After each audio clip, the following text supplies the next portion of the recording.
I'm Aditya. Today, I'm going to talk about a project called Injury Forecaster in Soccer. So, let me start by saying this.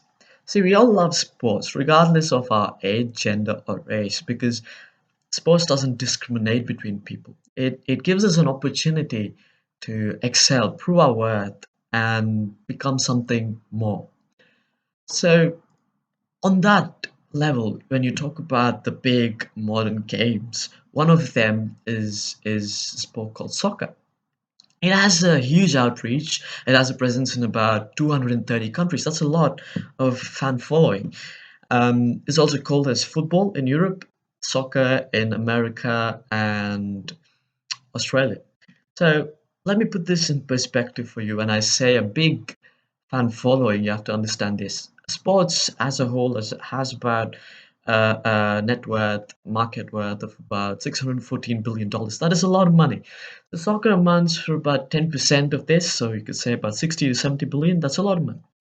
So out of hundreds of sports, say individual and more team-based, soccer remains the most popular, and this you see in every day. A game of soccer is an emotion. You know, you support a team, and you wear it as a badge of honor. And in such a world, of course, stars are born, stars are made. Um, they rival the statues of gods. So a player becomes more. He becomes an inspiration to people. He becomes a club's identity. He gives hope and also future for the club. So this brings us to an important matter. An injury to a sports person or a player, regardless, can derail a person's career.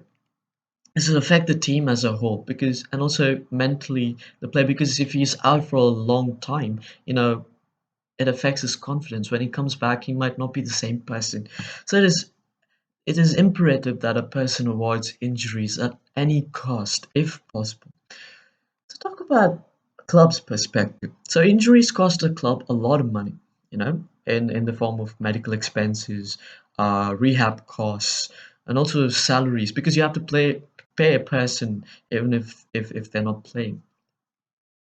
And this brings us to the point of safeguarding assets, and assets in this case for a club are its players.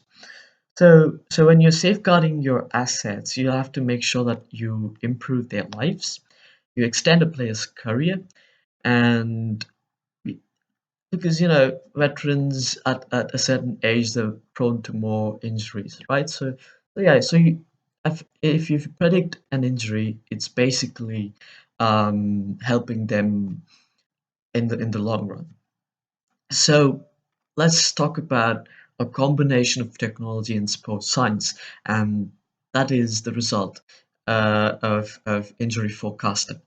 So I'll give you an example. In Spain, La Liga, the clubs implemented this method of forecasting injuries or predicting injuries, and they saved about $188 million in one given season. Salary costs, injury rehab costs, and all those things. So a prediction system based on injuries, past injuries of players, and then you give their medical data, and then GPS tracking information about their training sessions, official games, and all these things. You combine this information, you give it to a machine learning model as a training data. You train the model, you validate, you have testing, and you come up with well, not exactly polished, but you come up with a product that you can deploy at a club, which will help them predict injuries. So what you can do is once you have deployed it at a club, you'll help them monitor the players. Um, in effect, what you're doing is you're gathering more data, more real-time information, and this information is used in a feedback loop, and you train your model more, which will help, and it will help polish the product. You could say, yeah, now it's polished.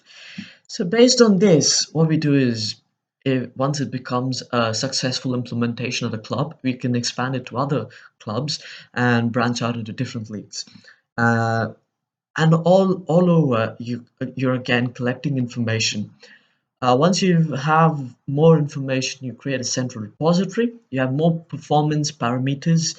Um, you have more different newer algorithms. You combine them, you keep improving, and then you have like a huge monopoly. You wouldn't be a monopoly, but you still would rival better uh, softwares because you started early. You started from the grassroots. It'll give you a better fundamental um, approach. So in the end, we have our product. We are watching our favorite players play the game, achieve our goals, and in the end, success and glory to the teams, you know. And we are holding a key part of the technology to help make this happen. Thank you.